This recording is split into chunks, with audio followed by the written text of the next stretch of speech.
नमस्कार।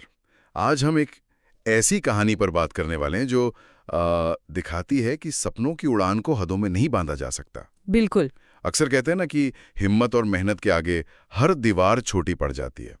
और आज की चर्चा इसी बात का एक तरह से सबूत है। हाँ, बिल्कुल। हम आज जिस स्रोत को देख रहे हैं वो है एसडीएम संध्या, सपनों की उड़ान, एक लेख है ये। और ये लेख हमें उत्तर प्रदेश के एक छोटे से कस्बे से निकली एक लड़की की एक असाधारण यात्रा पर ले जाता है। हाँ, ये संध्या की कहानी है। एक ऐसी लड़की जिसने न सिर्फ अपनी आर्थिक तंगी को चुनौती दी, बल्कि समाज की वो जो पुरानी सोच है ना, हाँ। जो अक्सर लड़कियों के पर कतरने की कोशिश करती है, उससे भी टक्कर ली और अंत में यूपीपीएससी मतलब उत्तर प्रदेश लोक सेवा आयोग की परीक्षा पास की और एसडीएम बनी। हाँ, एसडीएम बनी। तो आज हम सिर्फ ये नहीं देखेंगे कि क्या हुआ। हमारा मकसद है इस कहानी की परतें खोलना।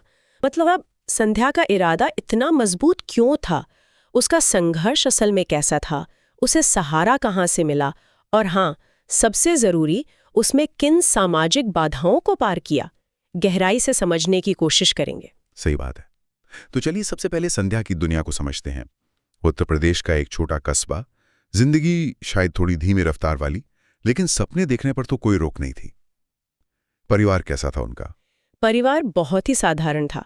पिताजी एक छोटी सी दुकान चलाते थे, गुजारा भर हो जाता था। माँ घर संभालती थी।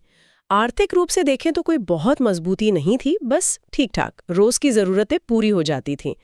लेकिन जैसा आपने कहा, सपने देखने के लिए अमीरी की जरूरत नहीं होती। और संध्या ने ये सपना देखना कब शुरू किया, अफसर बनने का? ये कोई अचानक आया ख्याल था या बचपन से ही मन में था? नहीं, लेख तो यही बताता है कि ये कोई अचानक की बात नहीं थी।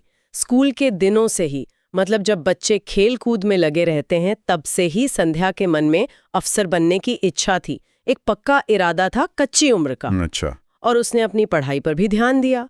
स्कूल पूरा किया, फिर बीए किया, उसके बाद एमए भी पूरा किया। तो ये दिखाता है कि शिक्षा को लेकर वो शुरू से ही गंभीर थी। लेकिन छोटे शहरों में तो लड़कियों के लिए पढ़ाई पूरी करना भी कई बार आसान नहीं होता। क्या संध्या के लिए रास्ता एकदम सीधा था या यहाँ भी चुनौतियां थी? देखिए, यहीं से तो असल कहानी शुरू होती है। पढ़ाई पूरी करना एक बात है, लेकिन उसके बाद बड़े सपने देखना, खासकर सिविल सर्विसेज में जाने का, ये उस माहौल में आसान नहीं था। माहौल मतलब समाज की सोच एक आम धारणा थी और दुर्भाग्य से काफी मजबूत थी कि भाई लड़कियों को इतना पढ़ा लिखा कर क्या करना है। हाँ, वही कि शादी करके घर संभालना है। बिल्कुल, उनका काम तो वही है। और ये सोच सिर्फ कुछ लोगों की नहीं थी, ये हवा में घुली हुई थी, कह सकते हैं। और ये सिर्फ हवाई बातें नहीं रही होंगी। क्या उन्हें सीधे तौर पर सुनने को मिलता था ये सब? हाँ, बिल्कुल। लेख बताता है कि ये सिर्फ ऐसा नहीं था कि बस एक दबाव महसूस हो रहा है। नहीं, रिश्तेदार, पड़ोसी, जानने वाले कई लोग सीधे सीधे या इशारों में कहते थे। अच्छा। जैसे इतना पढ़ रही है, कलेक्टर बनेगी क्या? या फिर लड़की जात है, ज्यादा पढ़ लिख जाएगी तो शादी में दिक्कत होगी। इस तरह की बातें। और ये सिर्फ संध्या को नहीं, उसके माँ बाप को भी सुननी पड़ती थी। अब सोचिए, एक तरफ आप बेटी के सपनों को सहारा देना चाह रहे हैं, दूसरी तरफ समाज से ऐसे सवाल और ताने मिल रहे हैं। ये तो बहुत मुश्किल है। एक तरफ परीक्षा की तैयारी का पहाड़ जैसा सिलेबस और दूसरी तरफ ये लगातार चलने वाली मानसिक खींचतान। ये सामाजिक दबाव कितना गहरा असर डालता होगा? बहुत ज्यादा। इसे कम नहीं आंकना चाहिए।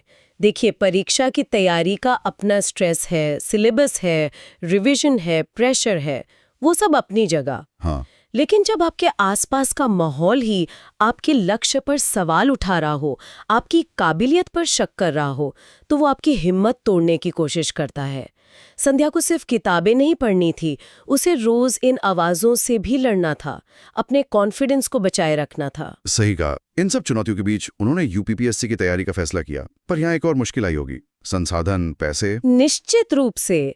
जैसा हमने पहले कहा, परिवार की आर्थिक स्थिति बहुत मजबूत नहीं थी और सिविल सेवाओं की तैयारी के लिए उस जमाने में भी और आज भी बड़े शहरों में महंगी कोचिंग क्लासेस का चलन है। हाँ, लाखों का खर्च। बिल्कुल, लाखों रुपए लगते हैं। संध्या के परिवार के लिए ये मुमकिन नहीं था। तो फिर क्या रास्ता अपनाया उन्होंने? सपना छोड़ दिया? नहीं, यही तो उनकी हिम्मत दिखती है। उन्होंने कोचिंग के बिना तैयारी करने का फैसला किया। Self study. हाँ, स्व अध्ययन ही उनका एकमात्र विकल्प था। अब सोचिए, एक छोटे कस्बे में रहते हुए बिना किसी प्रॉपर गाइडेंस के इतनी कठिन परीक्षा की तैयारी करना कितना मुश्किल रहा होगा। तो उनके रिसोर्सेज क्या थे फिर? किताबें, नोट्स, ये सब कैसे जुटाया? लेख बताता है कि जो भी साधन उपलब्ध थे उनका पूरा इस्तेमाल किया, जैसे सीनियर्स से मिले पुराने नोट्स, लाइब्रेरी से या कहीं से जुगाड़ करके कुछ बेसिक किताबें ली, और इंटरनेट तब धीरे धीरे आ रहा था तो शायद कुछ ऑनलाइन लेक्चर या मटेरियल मिला होगा। बस यही उनकी पूंजी थी। अच्छा। मतलब सीमित संसाधनों में ही रास्ता बनाया। ये दिखाता है कि अगर लगन हो तो साधनों की कमी को भी पार किया जा सकता है। हाँ, ये जरूर है कि सफर और कठिन हो जाता है। और ये सफर वाकई कठिन साबित हुआ भी। पहली बार में तो सफलता नहीं मिली है ना? नहीं, बिल्कुल नहीं। ये जानना बहुत जरूरी है, क्योंकि हम अक्सर सिर्फ सफलता की कहानी सुनते हैं, उसके पीछे की नाकामियों को भूल जाते हैं। सही बात है। अपने पहले प्रयास में संध्या प्रीलिम्स परीक्षा भी पास नहीं कर पाई, जो पहला स्टेज होता है। और वहीं पर फेल हो जाना किसी के लिए भी बहुत निराशाजनक हो सकता है। कई लोग तो वहीं हिम्मत हार जाते हैं। लेकिन संध्या ने हिम्मत नहीं हारी। दूसरा प्रयास किया उन्होंने, उसमें क्या हुआ? दूसरे प्रयास में वो काफी आगे बढ़ी, प्रीलिम्स निकाला, मेंस परीक्षा भी पास की और इंटरव्यू राउंड तक पहुंची। अरे वाह! इंटरव्यू तक पहुंचना ही अपने आप में बड़ी बात मानी जाती है। इससे ये तो साबित हो गया है कि भाई क्षमता है और मेहनत सही दिशा में हो रही है। हाँ। लेकिन आखिरी लिस्ट में नाम नहीं आया, फाइनल सिलेक्शन नहीं हुआ। ओहो, ये तो शायद पहले से भी ज्यादा दुखदाई रहा होगा। मतलब मंजिल के इतने करीब पहुंचकर चूक जाना, 2 बार लगातार असफलता, इसने उन्हें कैसे प्रभावित किया होगा? हाँ, ये वो मोड़ था जहां शायद उनका संकल्प सबसे ज्यादा परखा गया होगा। 2 बार नाकामयाबी, समाज के वही पुराने सवाल जो अब और तीखे हो गए होंगे। बिल्कुल, कहा था ना, ये सब लड़कियों के बस का नहीं टाइप। हाँ, बिल्कुल। और फिर खुद के मन में भी शक उठते हैं। ये सब मिलकर किसी को भी तोड़ सकते थे। लेकिन यहीं पर संध्या की वो जो असाधारण मानसिक शक्ति है वो सामने आती है। उन्होंने इस निराशा से खुद को कैसे उभारा? क्या कोई खास सोच थी जिसने उन्हें संभाला? लेख में इसका जिक्र है बहुत मार्मिक ढंग से। उन्होंने खुद को समझाया, सोचा कि अगर आज मैंने हार मान ली तो मैं सिर्फ अपनी हार नहीं मानूंगी।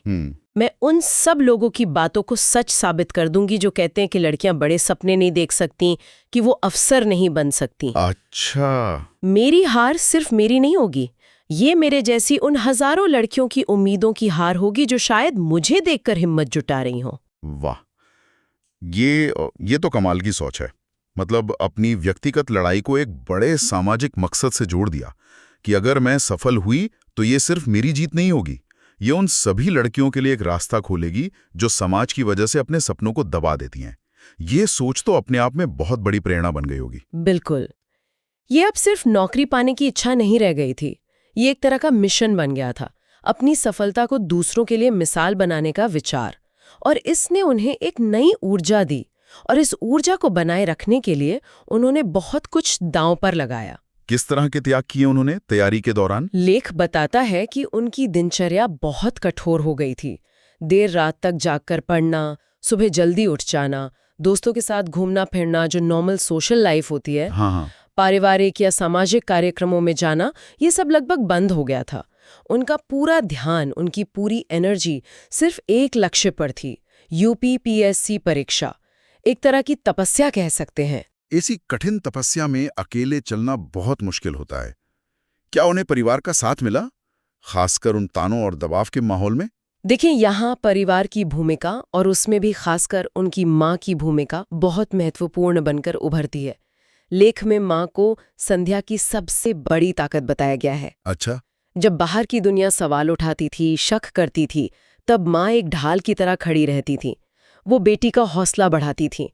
लेख में माँ के कुछ शब्द भी हैं जो शायद संध्या के लिए संजीवनी जैसे रहे होंगे। क्या कहा था माँ ने? कुछ ऐसा कि बेटी, तू लोगों की बातों पर ध्यान मत दे, तेरा काम है मेहनत करना, तू बस वही कर। मुझे पूरा भरोसा है एक दिन तेरा सपना जरूर पूरा होगा। अरे वाह, ये शब्द, ये कितने मायने रखते होंगे उस वक्त जब सारी दुनिया आपकी राह में कांटे बिछा रही हो। तब घर के अंदर से ऐसा भरोसा मिले तो इंसान गिरता नहीं है।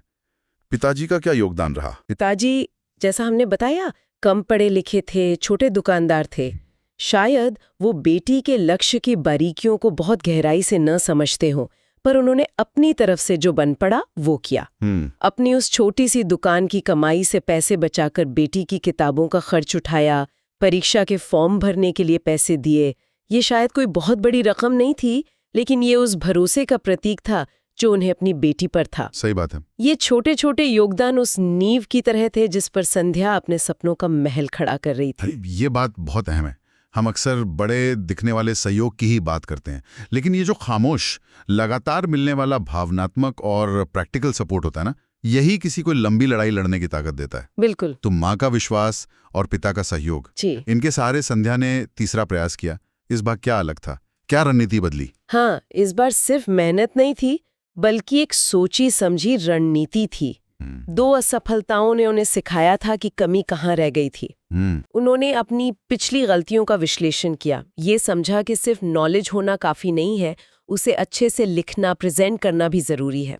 इसलिए उन्होंने आंसर राइटिंग प्रैक्टिस पे बहुत जोर दिया। अच्छा, लिखने की प्रैक्टिस? हाँ, नियमित रूप से सवालों के जवाब लिखने का अभ्यास किया, ताकि परीक्षा हॉल में टाइम मैनेजमेंट अच्छा हो, विचार स्पष्ट रूप से लिख सके। और तैयारी के तरीके में कोई और बदलाव? एक और महत्वपूर्ण बदलाव था करंट अफेयर्स पर उनकी पकड़, समसामयिक घटनाएं। हाँ, वो तो जरूरी है। बहुत जरूरी।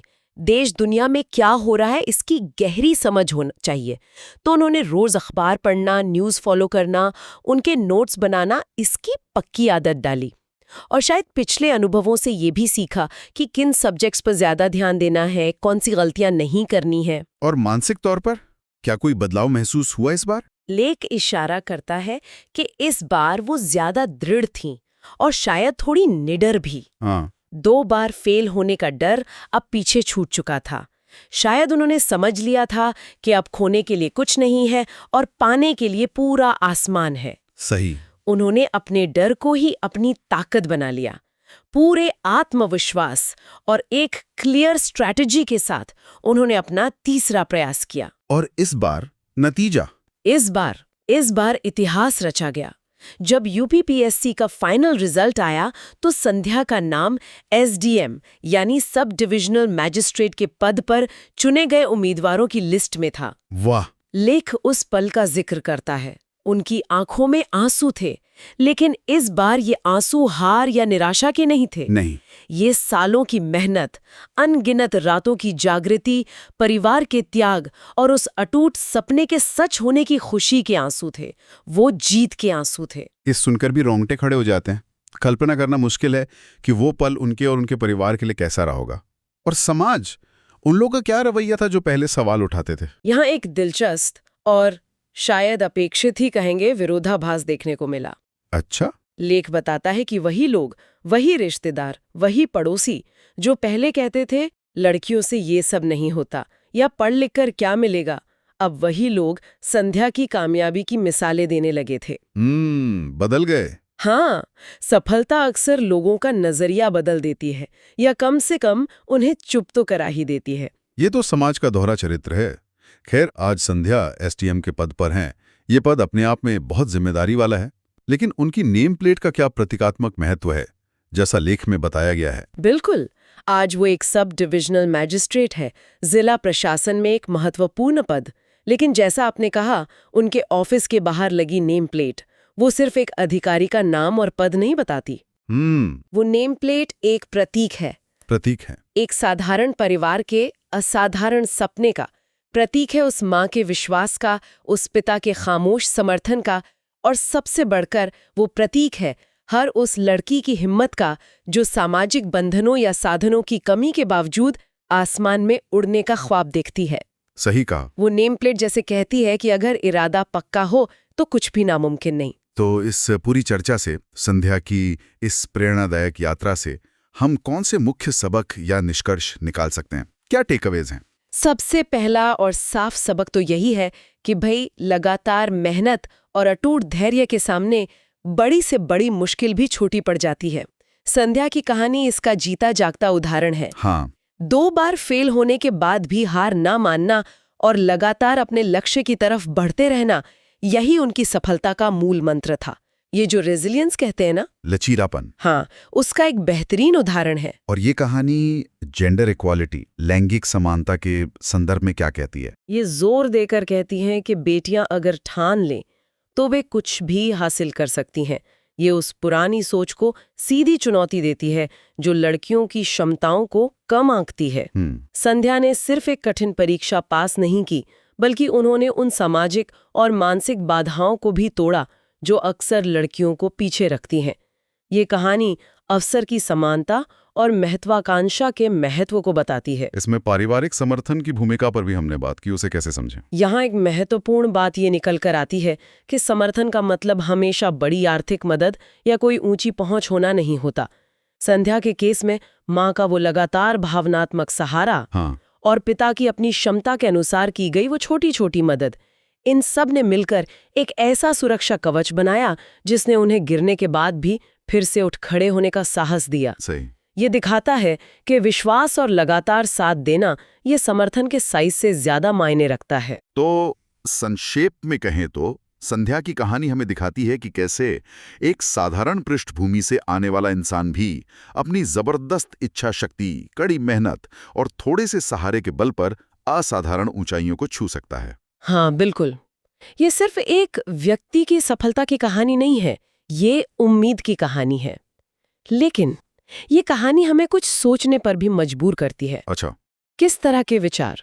ये सवाल उठता है कि क्या संध्या जैसी एक कहानी किसी समुदाय या समाज की सोच को लड़कियों की शिक्षा और उनकी महत्वाकांक्षाओं के प्रति स्थायी रूप से बदल सकती है हमेशा के लिए, या ये सिर्फ एक एक्सेप्शन, एक अपवाद बनकर रह जाती है?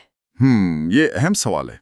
और इससे भी बड़ा सवाल ये है कि हमें समाज के तौर पर ऐसी कौन सी व्यवस्थागत या संरचनात्मक तब्दीलियां लाने की जरूरत है जिससे भविष्य में संध्या जैसी प्रतिभाओं को इतने कठिन और अकेले संघर्ष से न गुजरना पड़े। सही बात। कैसे हम एक ऐसा माहौल बना सकते हैं जहां हर बच्चे को, चाहे वो लड़का हो या लड़की, किसी भी पृष्ठभूमि से हो, अपने सपनों को पूरा करने के लिए बराबर अवसर और समर्थन मिल सके? ये वो प्रश्न है जो संध्या की कहानी हमारे सामने रखती है और जिन